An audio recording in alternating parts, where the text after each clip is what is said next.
Hi everyone, my name is Päivi Salminen and my new book on posture is just out. This is the Finnish version, but my book is about how posture impacts our faces. As you know, I'm a face yoga teacher. I'm always going on about how forward head posture impacts your neck, how it makes your face droopy, but how it also affects your blood circulation to the brain and how it affects your lymph flow as well.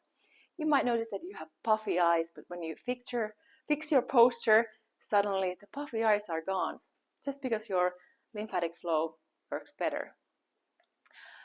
In today's yoga, we're going to do some yoga exercises that will help you improve your posture, not just for your face, but for your overall well-being and your appearance as well.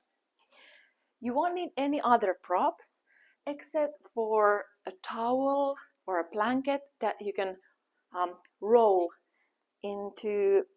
about this big so that you can just about reach around it. At least for me, this is the perfect size. You won't need it yet. Let's start in mountain pose. And what we hear in yoga is often that you need to tuck your chin in. If you've been watching my face yoga videos, if you haven't, now is the perfect time to subscribe. You know that I don't advocate tucking your chin in. Nobody can do that for a long period of time. That's not sustainable, and it's not too easy to breathe there either. What I suggest is that you slide your head back with a tall neck. So try to be as tall as possible. Imagine that somebody is taking your height and you need to be just a little bit taller. And you're as tall as possible, and then you slide your head back with a tall neck and relax. I always slide my head back on the inhale and relax on the exhale. It doesn't have to be a big movement. It even shouldn't be. Just do it with a tall neck. And once you get a hang of the tall neck that I'm talking about, then try to maintain the same length between your chin and your neck. So you don't do this double chin. It's not a chin tuck, but you slide your entire head back and relax. Great posture, just keep going. Great posture can look different to different people. I personally have scoliosis, so there goes. But I still think that my posture is quite good because I'm very comfortable in my body. I don't have aches and pains, and it's easy for me to stand without getting tired. I think those are good hallmarks of good posture. So it doesn't have to look a certain way. Good posture is more a feeling than something that you see in the mirror. But traditionally, ears and shoulders in one line is a good cue, so that's what we're looking for here. So you slide your head back on the inhale and relax on the exhale. Once more.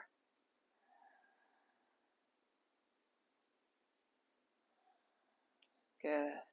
And after the final exhale, when you relax, just try to maintain a posture that is a tiny bit better than what you started with. Take a wider stance. Let's go into goddess pose. So you're trying to put your knees above your heels or above your ankles. So don't let your knees fold inward. You will lose your arches, and you definitely don't want to lose your arches. So keep your knees above your ankles. You can imagine that if you had a tail, it would drop towards the floor just slightly so that you can open your knees.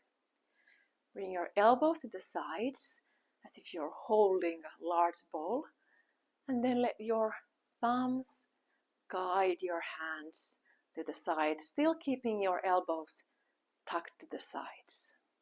Goddess pose, shoulders down, shoulder blades together. And remember that don't let your knees drop. Maintain the arches on your feet. Good. Now, if your shoulders are tight and you feel that your hands are tingling or they're going numb, then you need to relax your hands and take the pose again. So just the hands. Relax on the exhale. Do it again on the inhale. Relax on the exhale. Repeat on the inhale. But you can also keep your hands there if this feels comfortable. Always remember to breathe in and out through the nose. Good. Turn to one side, lift the back heel, straighten your back leg, and imagine that you're tucking your tail in so that you feel a stretch here in your hip flexors. And now your knees would be above your ankle. And reach your arms up, shoulders down, shoulder blades together.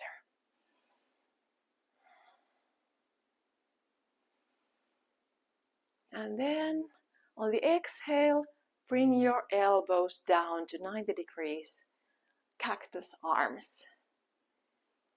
Inhale, reach up, but keep your shoulders down. Exhale, cactus arms.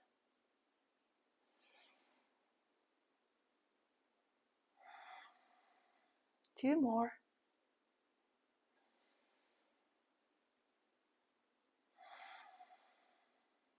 And the last one.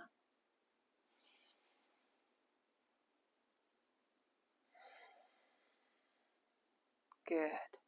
Now, reach your opposite hand towards the floor. So if you have your right foot on the floor, then your left hand comes to the floor as well. And if the floor is too far, take your towel or your blanket and place your hand on top of it so that it's a little bit easier. Try to keep your back leg straight, but if it's impossible, just put your knee down. You can place your hand on your thigh or your knee and stretch your head and your entire spine before you turn your head with a long neck. And you can reach your arm, your hand up towards the ceiling, and you can also look up if you can maintain your balance. This is called the greatest stretch in the world. It stretches your entire body at the same time.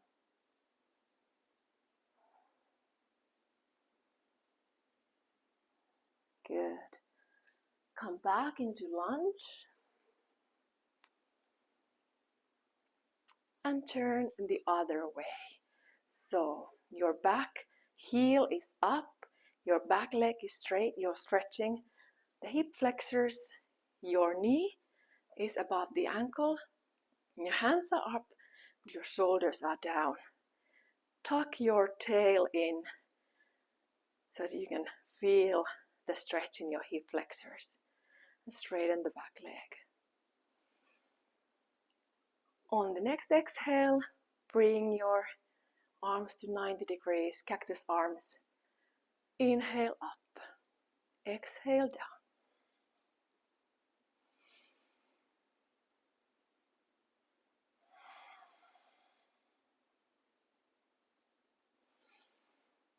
Two more.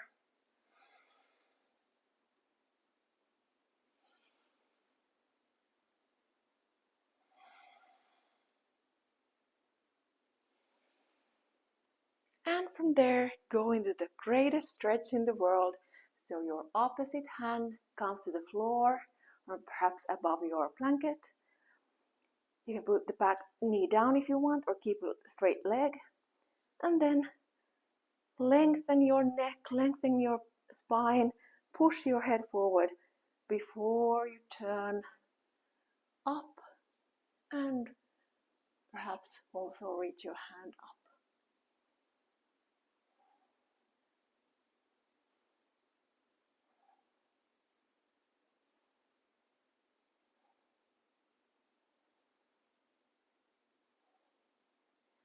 Good. Come back into lunge. Face forward. Bring your legs closer together and slide down into Malasana, yogic squat. So if you don't typically squat, this might be difficult at first. It certainly was for me. This should be anyway, a posture where you can totally relax, where you can just hang out, but it wasn't for me. I had lost it since childhood. So what you can do is you can take your blanket and you can either sit on your blanket or you can put it under your heels. If you feel that it's easier to do to squat in trainers, then putting this under your heels might actually help you in the beginning.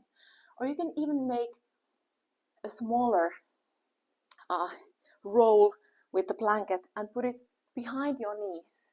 If you feel this especially in your knees, that might be the trick that helps. The squatting is very good for our lower back, for our hips. It compensates all the sitting that we do, and it's also very good for your metabolism. So it's something that you should do every day for at least a few minutes. And if you've lost your squat, like I had, just do a couple of minutes, then 3 or 4 minutes every day, and you'll get it back.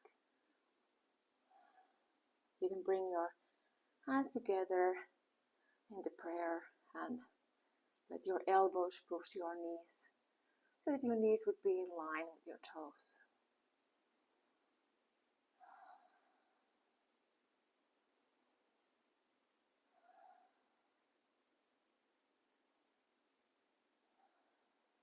Good. Now, sit on the floor. We're not going to do a full savasana relaxation today. It's a short practice, but you can fold your blanket or towel and place it vertically along your spine so that you can rest your head on the floor and your hips on the floor. So if you feel like your towel is too large, you can just take a smaller one or make a smaller roll. And if you need something extra on your head, like a small pillow or something, it's perfectly fine as well. The purpose is to open your chest. We are often hunched over, so now we are opening the chest. You can see where is the best spot so that you can have your hips totally relaxed on the floor and your head relaxed on the floor. Your hands can be on the sides, palms facing up, and you can rest your feet together, the soles of your feet together, and open the knees to the sides in butterfly. If butterfly is not a good position for you for any reason, just put your feet down and let the knees rest against each other.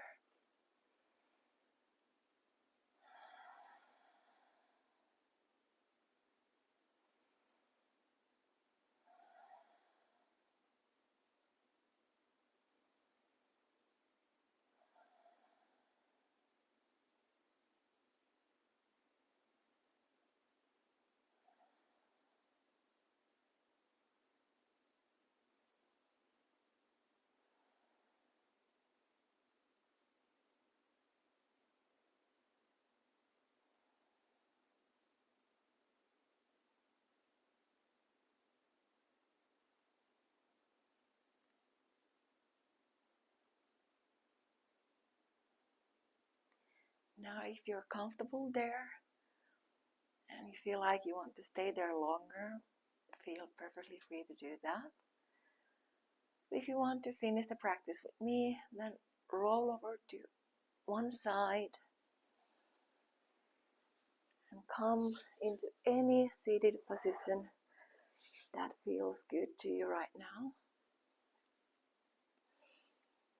First of all, say thank you to yourself. Now is a very good time to make the decision to do a little bit of yoga every day. I want to thank you for doing yoga with me today. Thank you. Namaste.